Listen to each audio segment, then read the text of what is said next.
Supreme court ने इंसाफ की फराहमी को मौसर और बरवक्त बनाने के लिए नई पॉलिसी जारी कर दी है।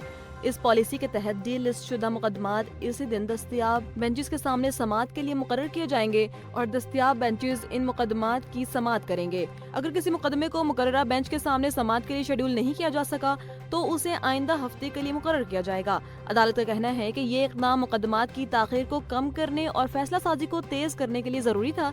नई पॉलिसी से अदालती अमल में शफाफियत और मौसरियत बढ़ाने में मदद मिलेगी और ये सुप्रीम कोर्ट के अदालती निज़ाम की बेहतरी की जानिब अहम पेशरफ्त है।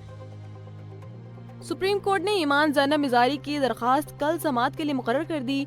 दरख्वास्त की समाअत जस्टिस हाशिम काकड़ की सरबराही में 3 रुकनी बेंच करेगा, जिसमें जस्टिस सलाहुद्दीन पेन्हूर और जस्टिस इश्तियाक इब्राहिम भी शामिल होंगे। ईमान ज़ैनब मिज़ारी ने ट्रायल कोर्ट की कार्रवाई के खिलाफ सुप्रीम कोर्ट में दरख्वास्त दायर की थी। उन्होंने अपने खिलाफ मुतनाज़ ट्वीट्स केस में हादी अली चट्टा के साथ मिलकर डिस्ट्रिक्ट एंड सेशन जज पर अदम एतमाद का इजहार किया था। अदालत की इस समाअत से मुताल्लिक मुकदमे की कार्रवाई में भी अहम पेशरफ्त मुतवक्किल है और मुमकिना फैसला अवाम और कानूनी हलकों की तवज्जो का मरकज बन सकता है। वज़ीर-ए-आज़म के कोऑर्डिनेटर इख्तियार वली ने कहा कि पीटीआई मुल्क को अदम इस्तेहकाम में धकेलने के एजेंडे पर अमल पैरा है और एहतजाज के नाम पर फितना और फसाद की कोशिश की जा रही है। इस्लामाबाद में प्रेस कॉन्फ्रेंस के दौरान उन्होंने बताया कि पीटीआई के लोग चाहते हैं कि कैदी को अडयाला जेल से मुंतकिल किया जाए, जिस पर हुकूमत भी गौर कर रही है। इख्तियार वली ने खैबर पख्तूनख्वा में सूबाई हुकूमत और दहशतगर्दों के गठजोड़ की निशानदेही की और कहा कि स्मगलर तहरीक इंसाफ की छतरी तले पनाह ले चुके हैं, जबकि वज़ीर आला के रिश्तेदार मनशियात के कारोबार में मुलव्वस हैं। उन्होंने मजीद कहा कि लश्कर के जरिए बानी पीटीआई को रिहा नहीं करवाया जा सकता। इख्तियार वली ने अफवाज पाकिस्तान की खिदमत को सराहते हुए कहा कि पीटीआई मजहब को सियासत के लिए इस्तेमाल कर रही है और मुल्क की वक़ार और तरक्की पर रोजाना हमले कर रही है। उन्होंने बताया कि खैबर पख्तूनख्वा के 2 वज़रा की गाड़ियां मनशियात के केसेस में थानों में बंद हैं। लाहौर हाई कोर्ट ने पाकिस्तान में कम अज कम तनख्वाह $1000 तक बढ़ाने की दरख्वास्त नाकाबिले समाअत करार दे दी। फहमीदा नवाज की दरख्वास्त पर समाअत chief justice Lahore high court justice Aliya Neelam ने की। दौरान समाअत चीफ जस्टिस ने कहा कि ये दरख्वास्त काबिले समाअत नहीं और इसे अखबारों में खबरें लगाने के लिए इस्तेमाल नहीं किया जा सकता। अदालत ने मामले में कोई कार्रवाई करने से इनकार कर दिया।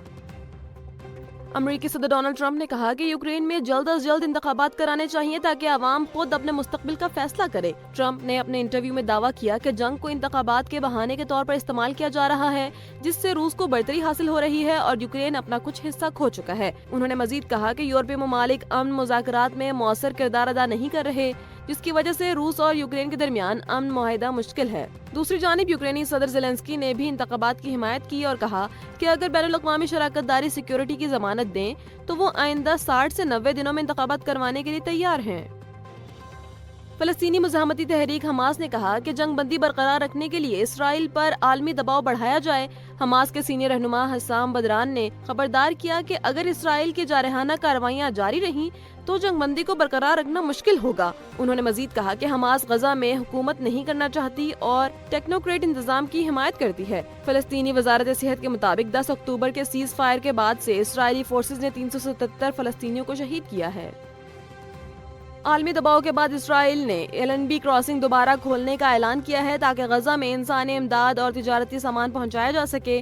क्रॉसिंग 23 दिसंबर से बंद थी और अब आज से खुली है। सिक्योरिटी सख्त रखी जाएगी और ड्राइवर्स और कार्गो ट्रक्स की मुकम्मल स्क्रीनिंग होगी। दूसरी जानिब हमास ने खबरदार किया कि अगर इसराइल जंग बंदी की खिलाफ वर्जियां जारी रखता है तो मौजूदा मुआहदे का दूसरा मरहला मुतासिर होगा और सालिस ममालिक को इसराइल पर दबाव बढ़ाने का कहा। अब तक इसराइली कार्रवाइयों में 370 से ज़ायद फलस्तीनी शहीद हो चुके हैं। हैदराबाद बाईपास के करीब सीएनजी स्टेशन पर वैन में आग लगने से 5 अफराद जख्मी हो गए और वैन मुकम्मल तौर पर जलकर तबाह हो गई। रेस्क्यू जराये के मुताबिक वैन में गैस भरने के दौरान जोरदार धमाका हुआ, जिसके बाद आग भड़क उठी।